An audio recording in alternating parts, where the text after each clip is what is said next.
بسم الله والصلاة والسلام على رسول الله أما بعد السلام عليكم ورحمة الله. Òní jẹ́ 29 nínú oṣù Rabiu Thani ọdún 1438 léyìí tó ṣe déédéé sí 28 nínú oṣù kínní tí ń ṣe January ọdún 2017. À ń tẹ̀síwájú ní tírà Ahkamul Janaiz wa bid'uha ti Sheikh Nasiruddin Al-Albani rahimahullahu ta'ala. A parí àlàyé nípa nǹkan tí ń jẹ́ ọ̀ranyàn lórí àwọn tí ń bẹ pẹ̀lú òkú nígbà tó kú tán, àwọn tó wà pẹ̀lú ẹ̀, kí la fẹ́ kí wọ́n mójútó, kí la fẹ́ kí wọ́n ṣe. tó bá gbé ẹ̀mí ti bọ́ lára rẹ̀, kí ni nẹ́ẹ̀sì fẹ́ kó wọ́n ṣe, ìnìkan tí a ti àlàyé rẹ̀ nínú tírà yìí. tọ́ Sheikh Albani ó ní tẹ̀m̀bìhàn, àwọn ìtanijí méjì kan ni tá a fẹ́ fi tawájí lábẹ́ àwọn àlàyé tá a ti sẹ́yìn nípa tó rọ̀ mọ́ gbèsè ó ṣe gbèsè àti kíni sàárà ó ṣe sàárà fókù. afada hadha alhadith anna qada'a abi qatada lid-dayni kana ba'da salati an-nabiy sallallahu alaihi wasallam ala al-mayt.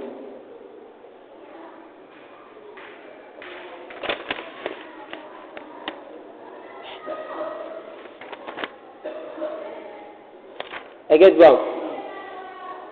more about Kabina, honestly. Wani hadisi ta kéṣẹ́yìn ni afáàdà àǹfààní tó gbé jáde ni ó ní wípé anna qada'a Abi Qatada lid-dayn wípé gbèsè tí Abu Qatada san ni kana ba'da salati nabi alalmayi ó jẹ́ ni o lẹ́yìn ìgbà tí anabi kírun sí òkú la tán ni Abu Qatada tẹ́ wàá san kíni pé ó ti kọ́kọ́ san gbèsè, ó ti jọ san gbèsè yẹn anabi ti kírun sókù la lẹ́yìn ìbíjọ́ kejì ló ti wá kíni ló ti wá san gbèsè náà. wọ́n ní wàhálà mushkil, wọ́n ní eléyìí nìsín mushkila wà mẹ́ẹ̀ faqad sahha an Abi Qatada nafsu ń tó fẹsẹ̀ múlẹ̀ ní látọ̀dọ̀ Abu Qatada gẹ́gẹ́ fúnra ara rẹ̀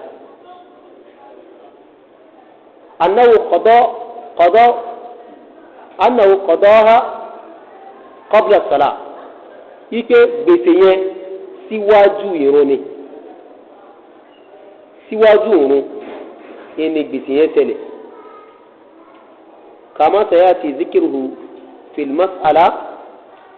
55 fakra gẹ́gẹ́ bí àlàyé yẹn ti ń bọ̀ wá níwájú inshallah inú mas'ala 55 fakra wà under line tikini wà. amala yi wambe insha Allah wani fa'in lam tuhmalu qissa ala ta'addud tí wọ́n bá gbé kísọ yẹn lórí pé ẹjákẹjá gbà ní yóò dákun ẹ fọ wà pẹ̀lú mi kí lẹgbẹ́ inú ọ̀rọ̀ sí àmọ́ ó ṣe kéde lẹ́yìn bàtà níbi kí ló tó ṣe kíni bẹ́ẹ̀ kí ló tó sọ lẹ́lẹ́kejì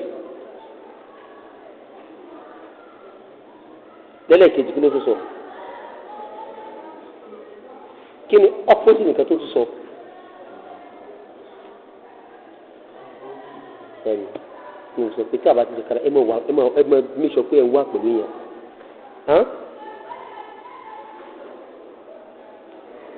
Sheikh Albani ní àwọn àdìsí ta ké sẹ́yìn èyí tó mú àǹfààní tó mú jáde ni pé gbèsè tí Abu Qatada san ó san gbèsè ẹni lẹ́yìn ìgbà tí ànábì ti kírun sí la èké lẹ́yìn ìgbà tí ànábì kírun tán lẹ́yìn ìjọ méjì ló yẹ sọ wá san gbèsè náà sẹ́ríkẹ́tì wà bí ó tún wá báyà pé the same Abu Qatada yẹn ọ̀rọ̀ tó wá látọ̀dọ̀ Abu Qatada gẹ́gẹ́gẹ́ pé kọ́bùlà sọ́lá ni sẹ́ríkẹ́tì wà bí ní Albani sọ pé inshàlá nínú mas'ala 55 à ń bọ̀ wá sàlàyé léyìn ó tún wá tẹ̀síwájú ní fa in lam tuhmal qissa tí a bá gbé qissa yẹn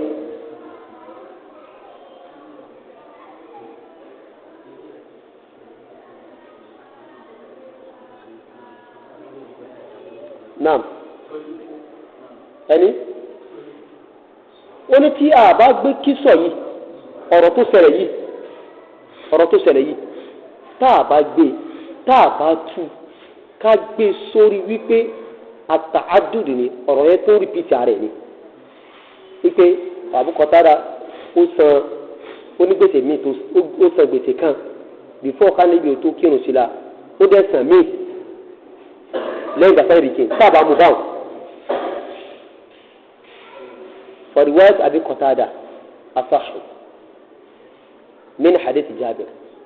riwaya ti Abu Qatada ó lálàáfíà ju hadith Jabir lọ tá a bá gbé ọ̀rọ̀ yìí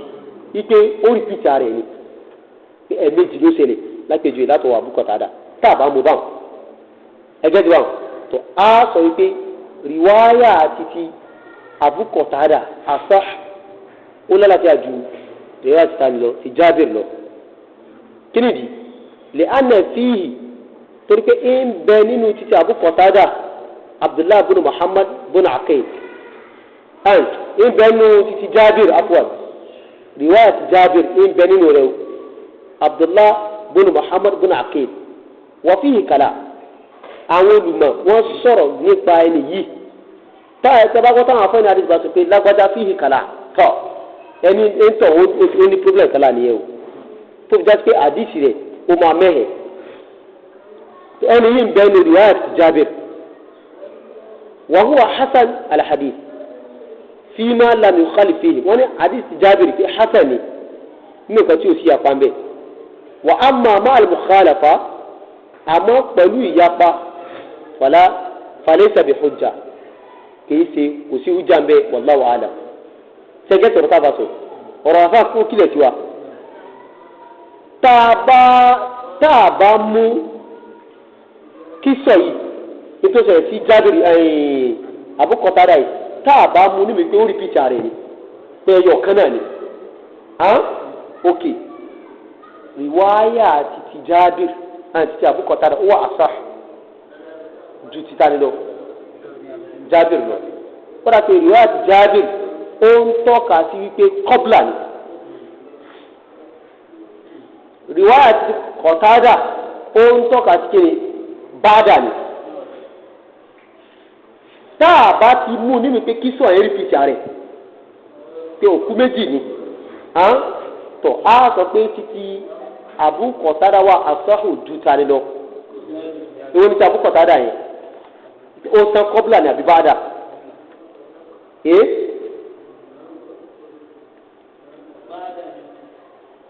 ẹni ti Abu Qatada ṣe báàdà ni àbí kọ́bùlà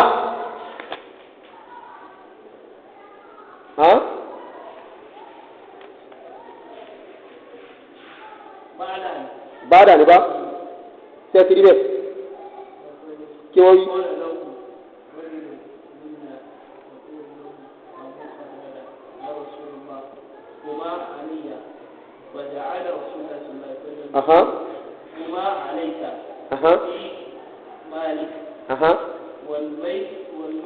بريء منه بريء أبي فقال نعم فصلى عليه على رسول الله صلى الله عليه وسلم إذا لقيه أبا قتادة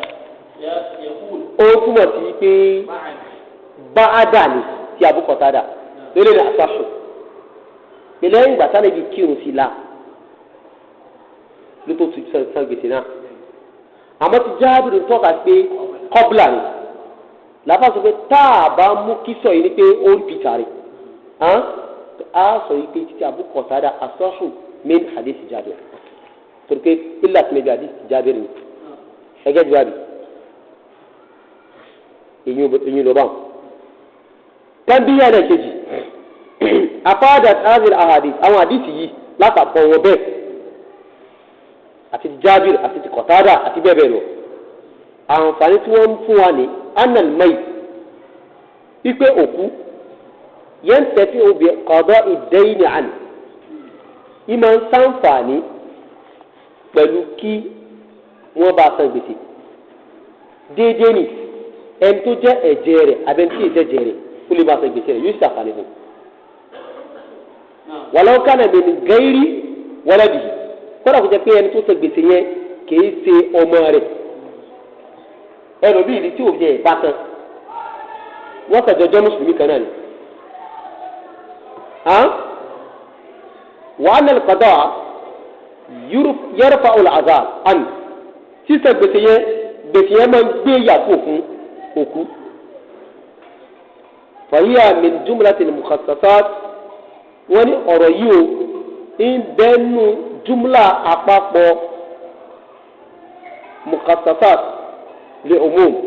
àwọn nǹkan tí máa ń ní agbára umumu wọn ayatu tàbí umumu hadisi kù kí hadisi bá wà ní am ari hadisi mi tó ṣe kíni tí ó ṣe tafsir tí aya mi bá wà ní am aya mi tó ṣe tafsir àbí kárí hadisi tó ṣe tafsir rẹ̀ ọlọ́ni hurrimat alaykumul maytatu eléyìí kí ni ní sè am ni ọlọ́ni wọ́n ṣe òkú nǹkan ní ìwọ̀ fún yín ẹni òkú nǹkan tí wọ́n rà bí wọ́n rẹ̀ nítorí àmì rẹ̀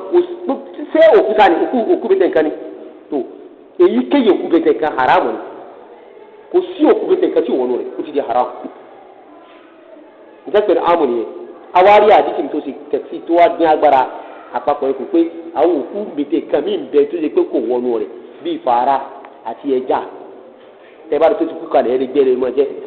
ẹ̀rí pé òun ti kú òun àpapọ̀ gbọ́dọ̀ tọ́lọ́ ojú yẹn sẹ́gẹ́tì am àti káfíńtì am oníkankan mọ́rọ̀ wá nígbòkì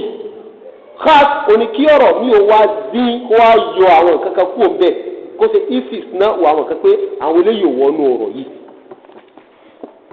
sọláfà sọlá ni pé eléyìí ń bẹnu jumla mukhassasat àwọn nusus àbí àwọn nǹkan tí máa ń ní agbára òmùmùkù ọ̀rọ̀ tó lọ bá ní. وأن ليس للإنسان إلا ما سعى kò sí nǹkan kan tí ó máa wúlò tí ó máa ṣàǹfààní fọ́ọ̀mù ènìyàn إلا ما سعى àyàfi nǹkan tó ṣe iṣẹ́ ọwọ́ rẹ̀ tó ṣe kalẹ̀ látàyè bíbá òun yóò máa wúlò fún un sàárè ẹlòmíì iṣẹ́ ẹlòmíì tí èso ọmọ rẹ̀ ọmọ mi ní ìfisẹ́ mi ní àbí ẹ̀kọ́ ni. ìyàwó mi ní ti iṣẹ́ mi ni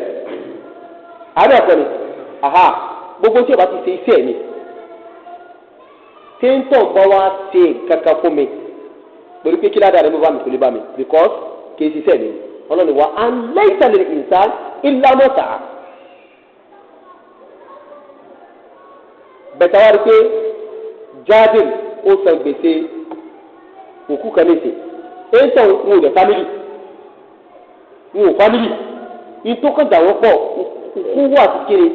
ìsìlámì àlùdà wọn pọ̀ ìjọba yẹn sì nígbà wọn pọ̀ kéésì kó bá kan kéésì ọmọ rẹ̀ kéésì ẹ̀gbọ́n rẹ̀ kéésì àbúrò rẹ̀ kéésì ìyàwó rẹ̀ kéésì bá kéèké wọn ò mọ́ra wọn rí ìsìlámù ló kẹ̀rẹ̀ àwọn pọ̀ ó wá bá a san gbèsè ọlọ́run gbèsè ń sì ṣe kíni ó sàǹfààní fún òkú náà àwọn eléyìí hadith yìí ó ti dín agbára àyà yìí kù hadisi yìí ó ti dé agbára àyà ikú àyà ìkíló wí ó ní kò sí tí ó ṣàǹfààní fọ́ọ̀mù ènìyàn àyàfi tó ṣe illa ma sa'a wa anna sa'yahu sawfa yura níbo wà ní iṣẹ́ ìtúnṣe ẹgẹ́ ti bá rí wàlíkọ́ọ̀lì àtọ̀rọ̀ anábì tó sọ yìí pé ìzàmátà ìsán tọ́ọ̀mì náà bá ti kú nkọ́tà amadu iṣẹ́ rẹ̀ stop kò ti gé illa min salasin àyàfi nǹkan mẹ́ta kan péré. anábì wa mẹ́ńṣẹ̀ nínú mẹ́ta yẹn àdìsí tí imam muslim gbà wá àti bukhari nínú adabul mufrad imam bukhari gbà nínú adabul mufrad àti imam ahmad náà gbà àdìsí wa walakin ẹgẹ́ dùbà nǹkan tí wọ́n mẹ́ńṣẹ̀ náà àdìsí náà kọ́ awaladun salih yad'u lahu àbí ọmọdé kí n ṣàdúrà fún ẹ̀rìkì ọmọdé ní ìsìn bẹnu sẹ́ẹ̀rì náà abẹ́ẹ̀kọ́ni tọ̀ walakin ṣùgbọ́n alùpàtọ́ anu ṣẹ́wọ̀n wọ́n ní sísan gbèsè fún nǹkan kan tó dún fún rẹ̀ lọ́tọ̀ wàtàsádùkù anu ṣẹ́wọ̀n akhar sísè sàrà fún kíní kan ní ọ̀tọ̀ ẹ̀gẹ́tẹ̀ inú àdìsí pé tọ́mù yẹn bá ti kú kò sí tó sẹ́kù fún àbíkà mẹ́ta kí láti fi mẹ́sàn nínú rẹ̀ sadaqatu jariya sàrà ọ̀tọ̀ sísan gbèsè ọ̀tọ̀ sẹ́gẹ́gbàdì ìbá ti pé òkú kò bá kú nìsín kì í ṣe ọmọ mi kì í ṣe bàbá mi kì í ṣe ẹ̀gbọ́n mi kì í ṣe àbúrò mi àtàn àti ìṣẹ̀jẹ̀ kì í ṣe iṣẹ́ mi ni just islam lọ́kọ̀dà àpapọ̀ ó wá ṣe sàárà fún mi àbí mo wá ṣe sàárà fún sàárà yìí ò ní wúlò fún àmọ́ tó bá ti pé gbèsè mo bá bá a san yóò ṣàǹfààní fún sàárà ọ̀tọ̀ gbèsè ọ̀tọ̀ làfáàǹsì ara ìṣọ̀kan wọn lánàá fa ináwó akas mina tasadduq gbèsè òun ṣe lẹ́sà òun tó jẹ́ ẹ̀sà ju sàárà lọ. وقد نقل بعضهم أقاك وتيجا بوروا أبي وقد نقل بعضهم أقاك وتيجا بوروا وتيجا بوروا كني الإجماع هو يك أو أقاك إجماع على وصول الصدقة على الميت مطلقا يك سارة من باوك لوكا أنا برضه سارة فيوبا سارة فإن صح ذلك فيه tẹ́lẹ̀ bá wá fẹsẹ̀ múlẹ̀ nú ẹ̀ fábìhì eléyìí kò sọ̀rọ̀ ọmọ ní tó bá gba ìjìmá wà tó bá gbé ìjìmá wù yẹn bá jẹ́ sahih torí pé nǹkan mìíràn lórí tí wọ́n gbà wá tí wọ́n ṣe ìjìmá wù ẹ̀ àmọ́tẹ́ bá wọ̀ ẹ́ pé kò sí ìjìmá wù lọ́rọ̀ náà nǹkan mìíràn bẹ́ẹ̀ wọ́n sọ pé ìjìmá wù ni pé àwọn afẹ́fẹ́ àti ìfẹ́lókù àmọ́tẹ́ bá wá sọ fún kíní ẹ̀ ṣe ọ̀rọ̀ yìí kì í ṣe ọ̀rọ̀ ìjìmá wù ni o tó bá jẹ́ pé ìjùmọ̀wò yẹn bá fẹsẹ̀ múlẹ̀ tó tọ́ bẹ́ẹ̀ náà fábì wà ilá tí ò bá wá fẹsẹ̀ múlẹ̀ kọ́ falẹ̀ ahadithu lẹ́tì waradat fi tasadduq an àwọn àdìs tó wá nípa tí ì ṣe sàrà kókù innama mawriduha fi sadaqatil walad ala al-walid tó yẹ ojúsàn rẹ̀ mawriduha ojúsàn rẹ̀ ibi tí àdìs yẹn ti ń sàn òun ni kí ọmọ ó ti sàárà fún bàbá rẹ̀ àbí ìyá rẹ̀ ibi tí a ti di iṣẹ́ nìyẹn pé sadaqatun jariya tàbí ọmọ tó ti sàárà fún bìrẹ̀ ibi tí a ti di iṣẹ́ nìyẹn wa huwa min kasbihima bi nafsil hadith pẹ̀lú ẹ̀rí àdìsí yìí sàárà àtọmọ bá ṣe fún bàbá rẹ̀ nínú iṣẹ́ bàbá nìyà ọlọ́run jẹ́ wa an laysa lil insan illa ma sa'a iṣẹ́ tí ọmọ ṣe sàárà tọmọ ṣe fún bàbá rẹ̀ àbí àdúrà tọmọ ṣe fún bàbá rẹ̀ yóò máa bá bàbá lọ́wọ́ kan because nínú iṣẹ́ bàbá nínú iṣẹ́ ìyá ni. àmọ́ sàárà tẹ́lẹ̀ mí ṣe tó bá di pé ìjùmọ̀ òwúta ní ọgbà wa yẹn bá fẹ́ tẹ̀ múlẹ̀ bẹ́ẹ̀ tó tọ́ fàbí kò sọ̀rọ̀ mọ́ nìyẹn. àmọ́ tó bá di pé ìjùmọ̀ òwúta bá fẹ́ tẹ̀ múlẹ̀ mọ́tòkọ̀rọ̀ kọ̀ọ̀kan mi sọ pé ìjùmọ̀ òwúta kò sí ìjùmọ̀ òwúta bẹ́ẹ̀. nǹkan kékeré mọ́tàlá kan ṣe ìjùmọ̀ òwúta àwọn afáṣe ìjùmọ̀ òwúta bẹ́ẹ̀ àwọn masáàlì yẹn kéré gan tó máa dá àwọn masáàlì sí 100% 95% fa wàhálà ìfìlàfù mẹ́mẹ́ 95% ìfìlàfù 5% ní káàmì ké ìjùmọ̀ wà mẹ́ làwọn àti sọ pé tí ìjùmọ̀ bá ti fẹsẹ̀ múlẹ̀ bẹ́ẹ̀ fábíyì kò sọ̀rọ̀ mọ́ nìyẹn kò sẹ́ni tó bá ti sàrà àkókò yóò bá àmọ́ tí o bá sí ìjùmọ̀ wù bẹ́ẹ̀ kọ́ tọ́ àdìsí ń tọ́ka lórí ta ni ọmọ kó ṣe sàrà fún bàbá rẹ̀ ní kárí gbogbo ẹnìbọ̀dọ̀ tó bá ti sàrà àkókò lè bá tí ì bá ti ṣe inú iṣẹ́ rẹ̀ kẹ́sìrì bí àbá ṣe jábọ̀ olùsùsù báyẹn tọ̀ fọlẹ́ ìdúdú kíyàs kò wá tọ́ ká ṣe kíyàsì algarib aléhìmá nǹkan àjòjì míì lórí méjèèjì wo gbèsè àti sàrà àgbọ̀rọ̀ ṣe kíyàsì nǹkan mélòó lórí ẹ̀ lẹ́yìn kíyàsì mọ́ àlùfáàrí torí pé kíyàsì ni tó yapa ara wọn kàmá huwa zahir gẹ́gẹ́ bó ṣe pé nǹkan ló hàn ní àdìsí ayé àjámọ̀ yìí pé kò sí nǹkan kan tó máa wúlò fún òkú àyàfi nǹkan tí ó ṣe níṣẹ́ inú iṣẹ́ òkú ọmọ rẹ̀ ń bẹnu rẹ̀ náà ọmọ rẹ̀ wá ṣe sàrà fún sàrà òmò bá gẹ́gẹ́ bó ṣe pé tí àdìsí ń tọ́ka sí nìyẹn yẹn ṣe ń tọ́ àdìsí ń tọ́ka sí nìyẹn ọmọ rẹ̀ tí ń ṣe sàrà àkókò àbí ọmọ rẹ̀ tí ń sàrà àkókò ẹgẹ́ ìgbà inú iṣẹ́ òkú nìyẹn tọ́ba wá gba ẹ̀gbà wọn tọ́ba wá sọ pé wọ́n gba ìjìmọ̀ òwò fún àwọn afáàtì ìfẹnukò lórí pé sàárà mọ bá òkú lọ́wọ́ kan ẹni bọ́ tó bá sàárà fún yóò bá ẹni tí mi mọ̀ rí káà fámìlì àmọ́ra rí kìí sọmọ mi kìí sọ bàbá mi mo wá ti sàárà pé kí sàárà mọ̀ bá láì ṣe pé bí àwọn kankan ló ṣẹlẹ̀ tí mo fi owó yẹn ti sàárà bí owó rẹ̀ ni mo jẹ tí ì fún lọ́lẹ́ èrò mo wá fẹ́ rí pẹ́ẹ́n ìdẹ̀rí mọ́ mo wá fowó yẹn sàárà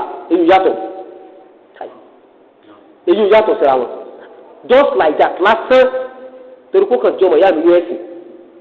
kìí ṣe pé òun ló bí mi kìí ṣe pé mi mo bí àti bẹ́ẹ̀ bẹ́ẹ̀ lọ mo wá sí sàárà pé kó kí sàárà kí ládàá rẹ̀ mọ̀ bá tó bá jẹ́ pé ìjìmọ̀ ò bá wa lórí dẹ́n tóòtọ́ fàbíyì ìjìmọ̀ òhù jà ní tí ò bá wá sí ìjìmọ̀ òhù nǹkan tọ̀ a gbọ́dọ̀ ṣe kíyàsí kọ̀dọ̀ lórí rẹ̀ ká sọ pé ńgbà tí gbèsè ó ti wúlò fún sàárà ló wúlò yẹn a gbọ́dọ̀ ṣe kíyàsí yẹn alikiyasi ma alfari ó ti bá mi li'annaha a'ammu min kama zakaran torí pé olúwa am nìyẹn kí ni am wa an laysa lil insan illa ma sa'a ona ni tí a di ṣe tí túmọ̀ sí am nìyẹn so sàrà nǹkan ọ̀tọ̀ ni gbèsè nǹkan ọ̀tọ̀ ni wàlà àlànà ó ṣe ṣe kí àwa natakallam an hadhihi al-mas'ala bi shay'in min at-tafsil ká sọ kankan nípa lórí mas'ala yìí pẹ̀lú nínú àwọn àlàyé fi akhir kitab ní paritira insha Allah ta'ala tó bá dìbò paritira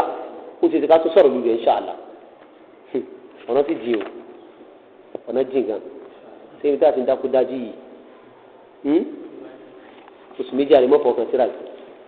ọlọ́run fún alẹ́ mi gún àtàláfíà gbọdọ̀gbọdọ̀ ti fáyidà rẹ̀ kejì báyìí kí ni táwọn gbọ́dọ̀ fáyidà rẹ̀ kejì yìí ó ní wípé gbèsè ẹni bọ́ọ̀dù tó bá ṣe gbèsè òkú yóò ṣàǹfààní fún kí wá sẹ́ni bọ́ọ̀dù ló lè ṣe sàárà fún tó lè ṣàǹfààní fún kẹ́tìkẹ́tì báyìí bẹ́ẹ̀ àwọn bídíà wọ́n lo opportunity lè ìpè torí náà alisi sara anybody lè sara fún wọn àjókòó gbàgbó pé àwọn ti sara fún rárá o tó bá ṣe ìjìwá wòye bá fẹsẹ̀ mọ́lẹ̀ tó tọ́ tọ́ ẹ̀nẹ̀tẹ́ tí wọ́n gbà tẹ̀ fi ń ṣe yẹn ọ̀nà tẹ́yìn gbà method tẹ́yìn gbà uslub tẹ́yìn gbà kẹfí abẹ́yìn ṣe ń ṣe bídà ni wọn sọ pé tẹ́yìn bá fẹ́ sara fún kó ṣe bá tó kọ́ ayé jọ pàwọn aláfa kẹ lọ́sẹ̀ bí ẹni tó fẹ́ jóúnjẹ kó ma àti bẹ́ẹ̀ bẹ́ẹ̀ lọ eléyìí gbogbo eléyìí bídíà ni kò ní pẹ̀lẹ́ ní èsì olùgbé gẹ́gẹ́ bí wà mí so ìyẹn bá wọn. alábí sọ̀rọ̀ ọ̀bẹ àdìsẹ́lẹ̀ kẹrin Jábìr aidan látọ̀rọ̀ Jábìr náà ni anna abawu ipe bàbá rẹ̀ bàbá Jábìr yawma Uhud ní ọjọ́ ogun Uhud taraka sita banat ó fi àwọn ọmọbìnrin mẹ́fà kalẹ̀ wa taraka alayhi daynan ó sì fi wọ́n lẹ́ni tí gbèsè ń bẹ lọ́rùn rẹ̀ salasina wiskan àbí gbọ́dọ̀ wiskan yìí bí àpò owó tí wọ́n ń lò ní bíi ká sọ pé ọgbọ̀n wisk fashtadda al-girman fi hukukihim àwọn gbèsè àwọn tí wọ́n ní gbèsè àwọn tí wọ́n ní dúkìá àwọn tí wọ́n jẹ ní gbèsè wọ́n wá gbé àlámọ̀rí gbóná nínú hákì wọn pé àwọn tí a fẹ́ gba hákì tí wọ́n nípa ṣẹ́ẹ́dẹ́gẹ́dì bábì falama hadarahu jaddadu nakhl nígbà tí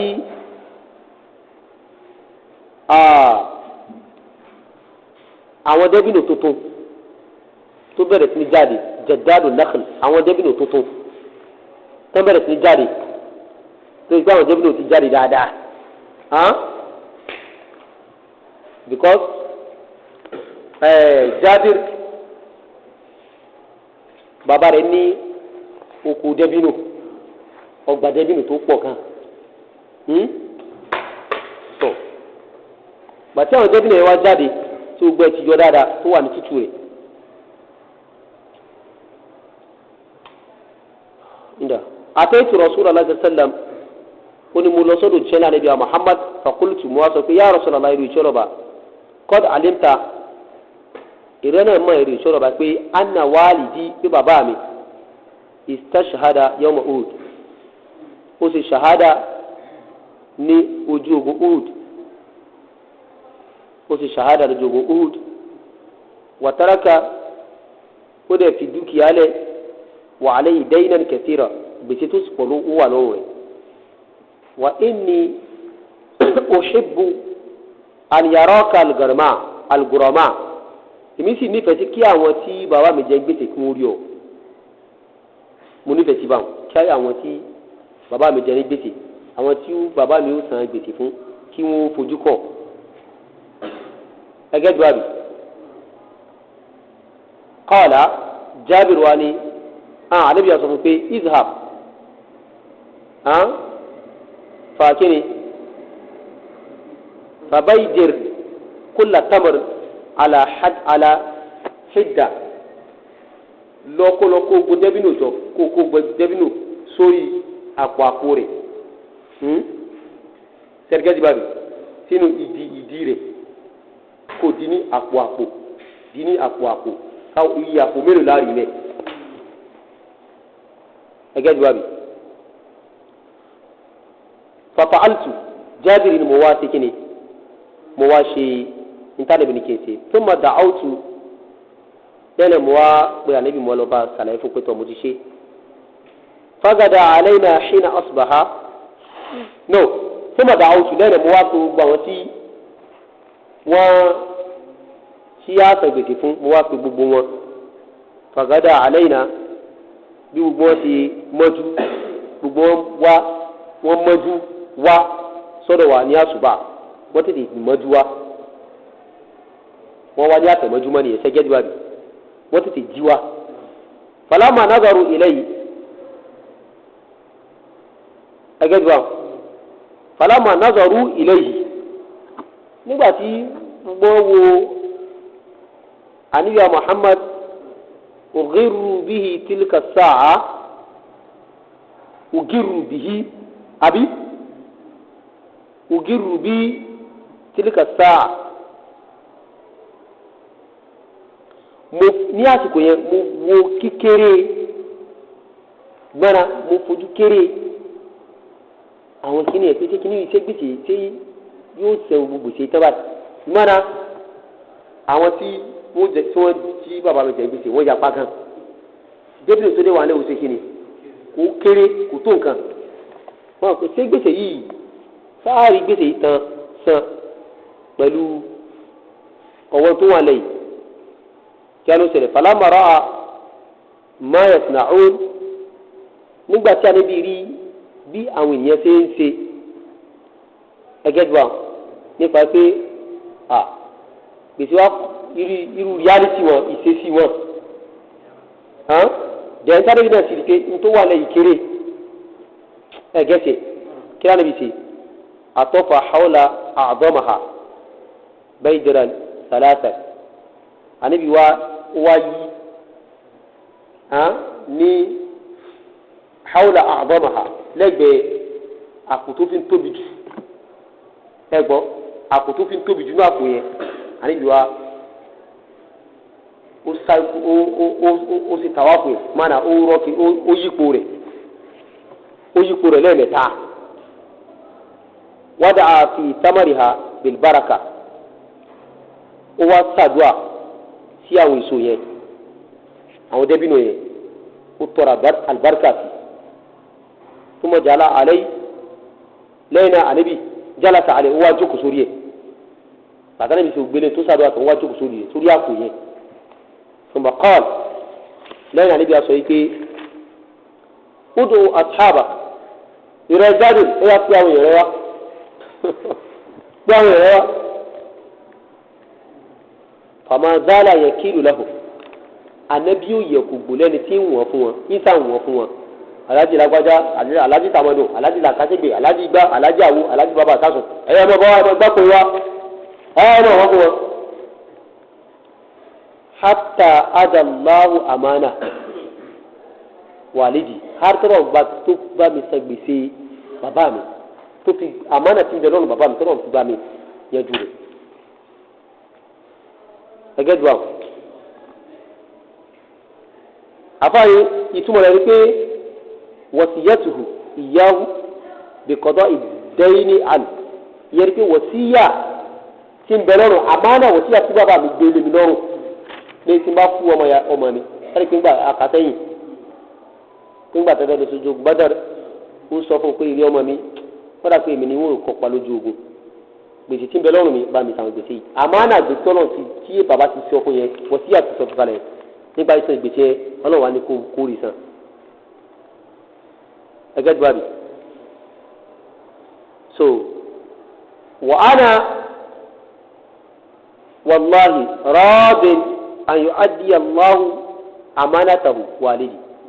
ó ní wàláhì sẹ́rí mi èmi yọ́nú inú mi dùn pé ọlọ́run tiẹ̀ bá mi ó bá bàbá mi san gbèsè rẹ̀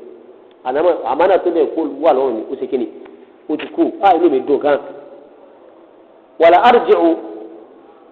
ila akhwati mi ò dẹ̀ ní padà sọ́dọ̀ àwọn ọmọ ìyá mi lóbìnrin bíi tamara pẹ̀lú kíni pẹ̀lú làbídò kan fasalamtu ẹgẹ́dùbà fasalamtu kíni fasalamtu wàllahi albayadi kulluha. حتى إني أنظر إلى البيدر الذي عليه الرسول صلى الله عليه وسلم كأنه لم ينقص تمرة واحدة أني فسلمت موصرندا مصورتين يركي من تقا شريف أو عندنا ó ní mo búra pẹ̀lú náà ọba kúláha gbogbo àwọn dẹ́bìnì gbogbo àwọn kìíní débi pé èmi ń wo àpò tó tóbi ní àwọn àpò yẹn èmi ń wo àpò yẹn gbígbà pé nǹkan kò tiẹ̀ dínkù mẹ́ ìtàlẹ́bí jókòó sí yẹn gbígbà pé dẹ́bìnì kankan ẹ̀yọ̀ kan ò tiẹ̀ dínkù mẹ́ fawafaitu ma'a rasulillah sallam al-maghrib àbí síbẹ̀ ní bá iná ni ike nǹkan kò tẹ gbàgbé òkè kò dínkù mẹ àbí so mo wá kírun magrib pẹ̀lú anabiya Muhammad sallallahu alayhi wa sallam ní fawafaitu fazakartu zalika lahu yẹn kí n bá ta kírun magrib tán yẹ mo wá sọ pé ya Rasulullah gbogbo bẹ́ẹ̀ ṣe pé kìnnìún gbà pé kìnnìún yìí ṣe dínkù. fàbẹ́yì kà níbi ara rẹ̀ fàkọ́ọ̀lù wa ni ìtì Abubakar wa Umar fàkìdìrìhùmá lọ bá Abubakar àti Umar kó fún wọn nínú pàtórí. màtí wàá lọ sọ́dọ̀ wọn fàkọ́ọ̀lù àwọn méjì wá sọ pé laqad alimna idha sana'a Rasulullah ma sana'a an sayakunu dhalik. àwa náà ti mọ̀ ẹ́ pé tálíbà ti ṣe tó ṣe yẹn tani bá ti play àwọn miracles to play ẹ àwọn pé nǹkan kan ń ṣẹlẹ̀ àwọn náà ti mọ̀ ní mo bá ọ̀rọ̀ yìí kílẹ̀ tí wà dáadáa.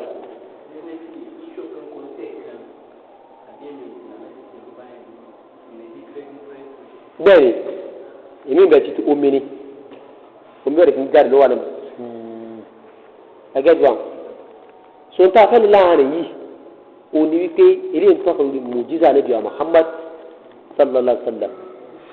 ilé bẹ mùjíza ńlá ní fáwọn níbi wa Muhammad sallallahu ẹlẹ́ẹ̀kejì kúmọ̀ ní wípé Jábìrù ọmọ Abdullah gbogbo gbèsè tó wà lọ́wọ́ rẹ̀ tí bàbá ní kó bá wọn sàn ó ṣe kíni ó sọ gbèsè yẹn gbogbo àti wọn ti wò síyà kalẹ̀ fún yẹn kí ẹ máa mójútó wò síyà náà ó ṣe pàtàkì gan ẹgẹ́ ti bábì àdéhùn tí Imam Bukhari gbà wá eléyìí síyáàkì ti wọ síyáàkù máa ziyadati lahu àti síyáàkì pọ̀ máa wọ ziyadati wá fún títí Bukhari náà ni wàràwáwù bìnnáwó Abu Dawud náà gbà wá pẹ̀lú bó ṣe irú rẹ̀ báyìí wà Nasa'i àti Nasa'i wà Darimi àti Darimi wà Ibn Majah àti Ibn Majah wà Bayhaqi àti Bayhaqi wà Ahmad àti Imam Ahmad mutulan ní gbogbo rẹ̀ wà mukhtasaran ó dàtí gbà wá ní samri ó ṣe ikhtisar al-hadith ó ṣọ́ọ̀tì wà fihi inda Ahmad hadisi in bẹ́ẹ̀ni rẹ̀ lọ́dọ̀ Ahmadu ziyadat kẹsìrì àwọn àlékún tó pọ̀ gan lam aradaha Sheikh Albani mi ò mú wa khashyat al-itala nítorí mo ń bẹ̀rù kọ́rọ̀ mọ́ gùjù ṣẹ́gẹ́dì báyìí so eléyìí ni tẹ̀m̀bí tí afáàsì fún wa láàrin gbogbo ẹgbẹ́ tẹ̀m̀bí méjèèjì bá nìsí tẹ̀m̀bí hàn aláwọ̀kátẹ́rẹ̀ kàti parí rẹ̀ so àdìsẹ́lẹ̀ kẹrin ìdílé ní ti nípa kíni sísọ gbèsè àbí àlàyé àti lọ́wọ́ nìyẹn so inshallah tó bá di next week àmọ̀ gbọ́ aladisi alhamis lábẹ́ tó rọ̀ mọ́ ká mójútó àrùn ìtì bẹ lọ́rùn àwọn tí ń bẹ pẹ̀lú òkú gbà tó kú tán orúkọ tí bàbí náà àbá ti tẹ́ pé o ìbára tó bá ti tẹ̀lé kọ́tà kan béèrè béèrè náà kí ni béèrè yìí wa aleykum salaam tula ẹ̀mí ẹ̀mí.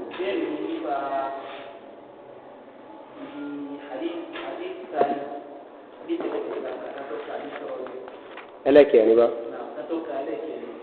ó kẹ́ ẹlẹ́kẹ̀ẹ́ ká.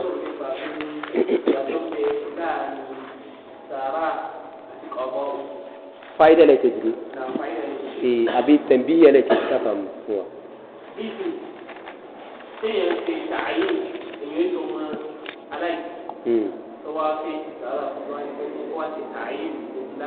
lágbàdá báyìí kí sára nù ọ̀la oníbà.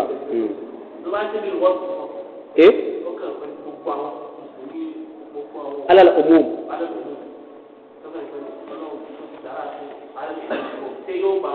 láì ṣe tàyí ẹni kankan ó lè ṣàǹfààní fún inshallah ó dàbí àdúrà náà ni ká sára fún gbogbo mùsùlùmí lápapọ̀ ẹgẹ́ tó lápapọ̀ gbọ́dọ̀ ti kó láti yánà ibi Adam ọlọ́ba àti ọgbọ́n lápapọ̀ eléyìí yóò ṣàǹfààní fáwọn òkú inshallah àmọ́ èèyàn kan ṣoṣo tí èsì bàbá rẹ̀ tí èsì ìyá rẹ̀ eléyìí làwọn fa sọ̀rọ̀ bá èso lè ṣe ìwọ bẹ́nu sẹ́ẹ̀ tiẹ̀ ni èyí sẹ́nu sẹ́ẹ̀ rẹ̀ àtàdúrà náà wọ́n mú wọnú rẹ̀ bẹ́ẹ̀ alal umum kí o kàn ṣe bilwọ́t gbogbo àwọn òkú Islam ọlọ́run kò bá kẹwọn lápapọ̀ ẹgẹ́dùn àwọn everybody ti wọnú rẹ̀ àwọn bíi tààyìn fàlà àyàwó ìlà tó bá ti pé ìjùmọ̀ òtán sọ kó fẹsẹ̀ múlẹ̀ yìí tó bá ti pé ìjùmọ̀ òtán náà ń ṣe yóò bá fẹsẹ̀ múlẹ̀ bẹ́ẹ̀ pé tẹ́bà sọ ìjùmọ̀ òyìn fẹsẹ̀ múlẹ̀ tó bá fẹsẹ̀ múlẹ̀ bẹ́ẹ̀ tó tọ́ á ní yóò sáfàdé fún insha Allah wallahu a'lam gaskiya sai muna lori ne wa ma laysa lil insan illa ma sa'a Allahumma ila bil wasf aw bil umum ka ti umumiyya la san pé gbogbo ku Islam lápapọ̀ ọ̀rọ̀ kó bá kẹwọn eléyìí insha Allah yóò sáfàdé fáwọn ku Islam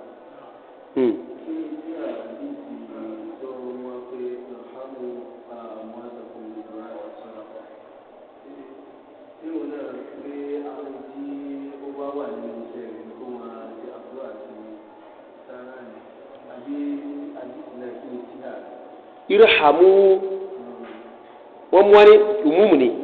ẹ kẹ́ àwọn òkú yín pẹ̀lú kíni pẹ̀lú àdúrà àti sàárà ẹbí ẹ̀kọ́ ni ẹ kẹ́ wọn pẹ̀lú àdúrà àti sàárà ẹni tó bá lókù mo lókù lọ́rùn ni kí n kẹ́kùn mi pẹ̀lú kíni bẹ́ẹ̀ ẹbí ẹ̀lẹ́kọ́ ni mo lókù lọ́rùn bàbá mi kú mi sí kí n máa fi sàárà fún kíni máa sàdúrà fún wọn ó wọnú àbí wọnú rẹ̀ ó wọnú rẹ̀ ó wọnú rẹ̀ àbí kí lẹ fẹ́ sọ kí lẹ fẹ́ mú jáde nínú àdìsí náà.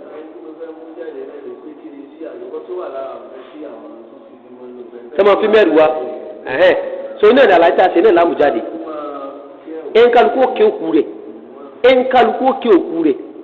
pẹ̀lú kíni àdúà àti kíni àti sàárà olókùnrin yín ke okun pẹ̀lú sàárà àti àdúà olókùnrin ke ti ere pẹ̀lú àdúà àti sàárà ini yarhamu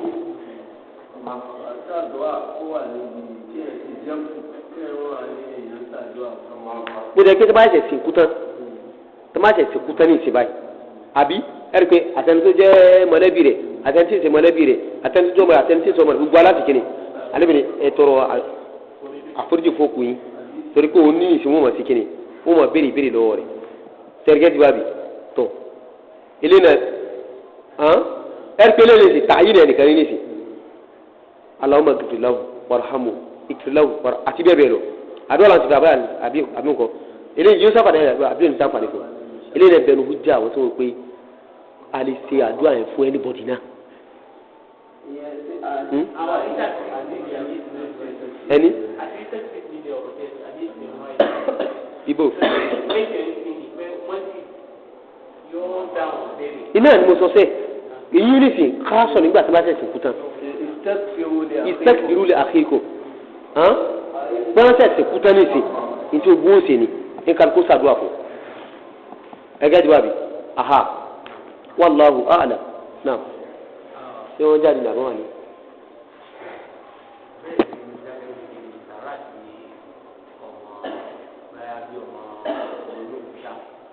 ọmọ olóòkú sàrà tó ṣe fún bàbá mi.